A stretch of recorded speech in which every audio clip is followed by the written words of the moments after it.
You need a bit of swag. Like the swag has got to be there, a little bit of drip. The boys love a bit of drip. Hold your horses, we're not quite there yet. I really need to have a chat with somebody about this interrupting me at the beginning of the episode. Right, welcome to Stream It. This is the film and TV podcast full of things for you to watch. I'm Conor, and on this week's episode, we're boy band crazy with all the best picks for you music-loving streamers. So here's my speedy rundown of what's coming up. I'm chatting to the cast of BBC iPlayer's Almost Never. Pete from Megamag's going to be here to tell us all about Sonic the Hedgehog. Get what I did there? Plus, I'm going to tell you my top 3 music-based things to watch. Right, let's get going. Grab that popcorn, get yourself comfy. This is Fun Kids Stream It. So, if you haven't watched Almost Never, you really should. Hi, Nate. It's me again. Still waiting to hear what you've decided. I only want what's best for us. You never did tell us what you said to Sasha. She wants to see me. Yes, you're going to be her new intern. He still has feelings for the girl. Keep her close. He'll be ours soon enough. We need to talk. Did you sort everything with girls here first? Yes, I told them I could no longer manage them. How did that go? All I said was, can we focus on the singing more than the dancing? That's all. You would say that. What's that supposed to mean? Well, you can't really dance, can you? Lola is going solo. Basically, there's this band called The Wonderland, and they're trying to make it big in the music world, but life isn't that easy, and they have to juggle school, family, relationship at the same time as their boy band dreams. Now, I got chatting to the boys from The Wonderland to see if I would be any good in the band. We have a big old load of cast members here from Almost Never. We've got all the boys from The Wonderland. We've got Tilly as well, who plays the social media manager. Guys, how are we doing? Good. Very good. Great. Yeah. This is the place to be. Listen, we'll go straight in with Harry first. Harry, just for anyone listening right now, firstly, we're going to ask the question, why do you not know what Almost Never is? You need to get involved. But if they haven't seen it, just a little bit of a breakdown. What's Almost Never about? Pre-season 3. So, in general, the show is about a boy band trying to make it in the industry. And obviously some challenges come their way, but they've got to power through it with the social media managers and record labels and stuff. They just got to, do what they can. So it's a bunch of lads in a band having some fun, trying to get into the music industry. Basically what we've seen over the years of like boy bands everywhere all over the world, just trying to do this exact thing, isn't it? Yeah. Oakley, season 3 is upon us. What is expected in season 3? What can we sort of sit tight and be excited for?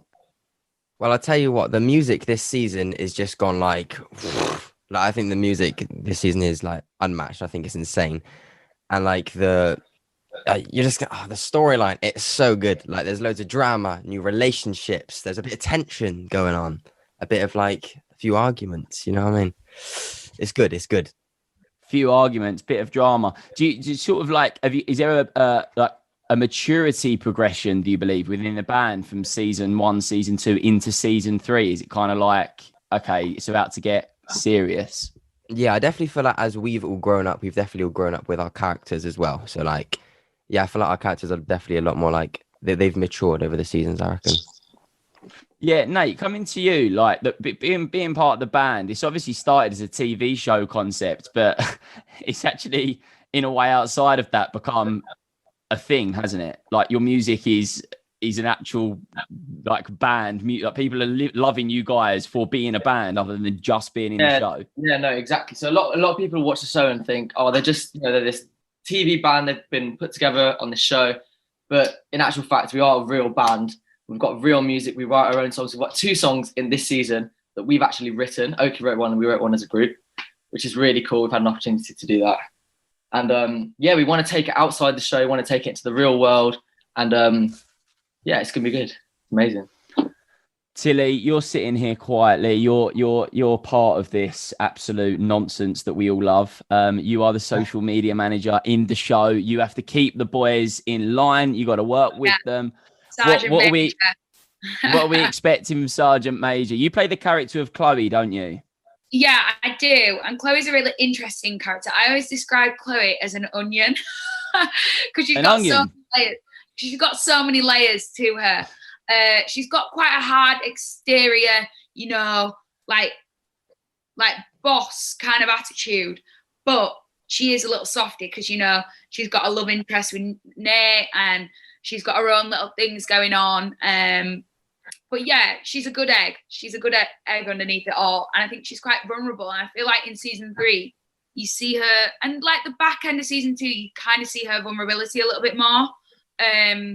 But yeah, season 3, she's got a lot coming. Like she has like a new opportunity. That's like the only spoiler I can give you. And she takes it by the horns. Do you know what I mean? She really goes for it. But the boys, I think, will always be a soft spot. Yeah, for sure. Harry, how do you find like the relationships between you boys in this season and obviously Chloe as well? Have they like, how are those relationships? How can we sort of, are we seeing happiness or are we also seeing a little bit of, you know, real life drama? I think it's a bit of both. I don't think it's too much away. I don't know. I honestly can't answer that. I think there's a progression, like, of us, like, with age. Like, it's almost like, you know, obviously, like, the kids have seen us kind of semi, like, reality grow up in the Palais. But I definitely think, like, yeah, like, this year, the drama's heightened to, like, if you put it back to our age and, like, social situations that go on in our age group, they're kind of similar, if that makes sense. Like, they relate to, like, kids could kind of relate to what our characters are going through, if that makes sense, i.e. relationships, thinking about what they want to do with their life, you know. So I think the progression is there for this season, if that makes sense. Yeah, definitely. I think that's something that's quite exciting as well, because it is season 3. So you're seeing like season 1 and season 2 that's already been developed, and then kind of like this new chapter in, you know, what's been an amazing kind of story. Oakley, what's it like being like part of the band? How's the relationship like between you lads? Like, is it quite an interesting concept? I think like the way that we got put together at the start was obviously like we were never a band to begin with. We sort of auditioned for this TV show to be a band. It was like, it's basically like a fake band we were going into.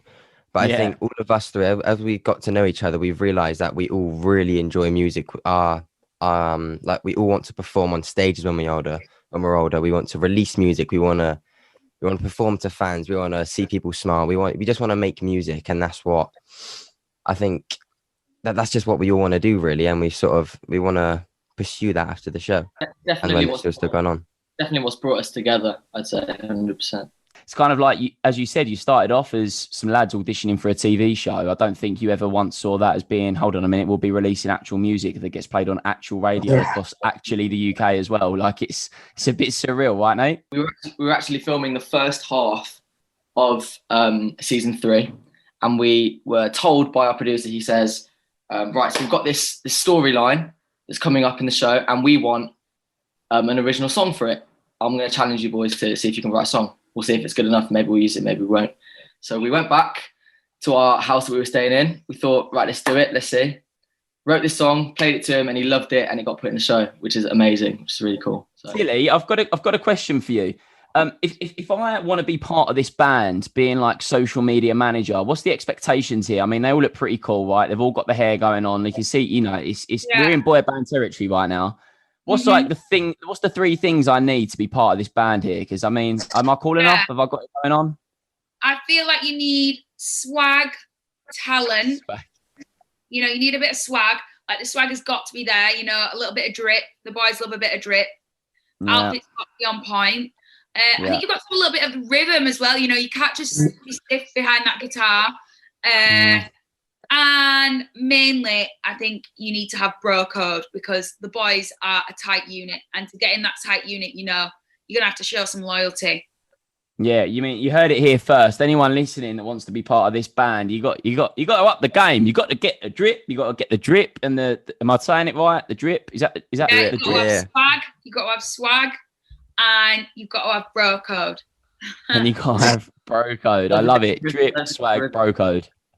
There you go. That's it then. If anyone's one day want to be in a band, make sure you just got drip and bro code and you're good to go. So we're going to quickly finish up with coming to each of you individually. And I just want one word from you to sum up season 3 to get everybody nice and excited. Tilly, we'll start with you. One word. Let's do it. Unexplainable. Oh, unexplainable. That's a good descriptive word to use. Oakley? Unexpected. Unexpected, unexplainable. Okay, Harry? Drama. A bit of tension. Go with drama. Right. Nate? I'll go with, I don't know if it counts as one word, but jam-packed. Jam-packed. I'll tell you, if there is ever a way to sell a season, that is the way to do it. Now it's time for Mega Mag's Pete to join me. Hey, Pete. How's it going, Conor? Yeah, do you know what? It's going really, really, really good. And I'm really excited to talk to you today because we need to catch up about something exciting that is happening over on the Netflix space, and that's Sonic Prime. That's right. Sonic Prime is a Sonic TV show, obviously. It's been out on Netflix for a few months now, and I just needed a bit more Sonic in my life after catching the Sonic movies last year. And this nails it. It's pure Sonic. Okay, I want to quickly ask you, because I was a massive, massive fan of the Sonic movies. Like, I was really, really into them. And I was a little bit, at first thinking, what would it be like? When you sort of do a remake and you're doing a film, you always worry that it's not going to be great. I was very, very impressed. Is the TV show living up to expectations? Definitely. And the TV show expands on the Sonic world and it delves into all those worlds that you encounter in the games a lot more than the movies did. So if you enjoyed the movies and you're just desperate to find out more about Sonic and where he's from, this is where you want to be. Oh, okay. So we're sort of entering new worlds then. And as for characters, do we get introduced to a few new characters? Obviously in the film, we met Knuckles. How's that looking in the TV show? So you get all the characters from the films like Sonic, Tails, Knuckles, Dr. Robotnik, Okay. Yeah. But because this TV show is about a multiverse, so lots of different dimensions where the same characters exist, but they're slightly different, if that makes sense. Okay. Because this is about that, you get lots of different versions of these characters. So, for example, Knuckles, in Sonic's normal world, you meet Knuckles as he is, but then when Sonic goes to a jungle world, he finds like a jungle version of Knuckles, which is like a barbarian. And then he goes to a pirate world where Knuckles is a pirate. Oh. So tons of different cool designs of the same characters, plus some new characters that people who've watched the movies won't have met yet. Oh, I'm really, really excited about that. Sounds really cool. I haven't checked this out yet. I know that it is already available to watch on Netflix, isn't it? That's right. It's been on for a few months now. All the episodes are there. So if you want to binge it over the holidays or something like that, it's waiting for you. Yeah, great. I love that. I love that when you can just go, you can sit, you can chill, and you can watch it. You don't have to wait. You don't have to wait a couple of weeks. It's all going to be there. I have to ask, do you think, well, Pete, this is actually a question for you in your own personal opinion, but do you think after the films with Jim Carrey playing Dr. Robotnik, the bar's been set a bit high? I'm not going to lie. Jim Carrey is Dr. Robotnik in the films. He is the best Dr. Robotnik. He was great in the films. He's great. I feel like I'd play a good Dr. Robotnik. Yeah, I'll tell you what, Pete, you can be Sonic and I'll be Robotnik. How's that sound? I'll take it. I'll take being the speedy blue hero any day. Go Speedy, and I'll be the evil man. Pete, thanks so much for catching up all about Sonic, and we'll talk next week. Anytime, Conor. Now, because we've been chatting to the Wonderland all about boy band life, I've got 3 music-filled things to watch and keep the music vibe going all week. First up, have you watched Sing On? Welcome to Sing On! I'm Titus Burgess, and this is the ultimate karaoke contest. 5 massive chart-topping hits, 6 contestants, and a jackpot of up to $60,000! Whoever wins, money cannot buy you happiness, but it can buy you a fierce outfit. Y'all ready for some music? This is the ultimate karaoke party as a TV show. It's great. I cannot watch this without singing along to all the hits. You can play along at home, and I'm sure you'll be better than the contestants on the show. That's for sure. Watch it now on Netflix. Up next, I've chosen The Sound Collector. I need to tell you something.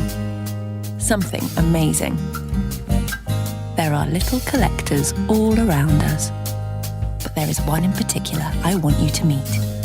The Sound Collector. And his best friend, Mole. To him, every sound is precious. Yes, he loves sound. Sounds to create, noises to make, sound to record wherever he goes, from small to enormous, from gentle to wild. The Sound Collector takes you around the world and shows us all these incredible sounds. It's even voiced by Keira Knightley from Bend It Like Beckham. Check it out on ITVX. And finally, you have to watch Ashley Banjo's Big Town Dance. Stockton is buzzing. This is amazing. Since Ashley and Diversity moved to town, Grandma, dancing with Ashley. 2 months of recruiting, rehearsing, backflipping and twerking. Let's go, guys. 5, 6, 7, 8. Now it's time for the UK's biggest ever public dance performance. And everyone's involved. The incredible Ashley from the dance group Diversity is organising a massive dance-along on the streets. You've got to watch this if you want to learn how to be an amazing dancer. It really is so cool and also a little bit hard. You can play this one on Now TV. So that's all we've got time for in this week's episode of Stream It. A good, fun episode. If you enjoyed it, give us a follow so you don't miss future episodes and rate the podcast 5 stars too. And we want to hear from you. We would love to have you on the podcast. We're looking for film, TV and gaming lovers to come on Stream It and tell us all about the shows you love the most and why you love them so much. Head over to our website and send me a message. I can't wait to have you on the show. It's funkidslive.com/stream it. I'm Conor, and Stream It is made by Fun Kids. It's the UK's children's radio station, and this episode was produced and edited by Hebe Lawson. See you soon.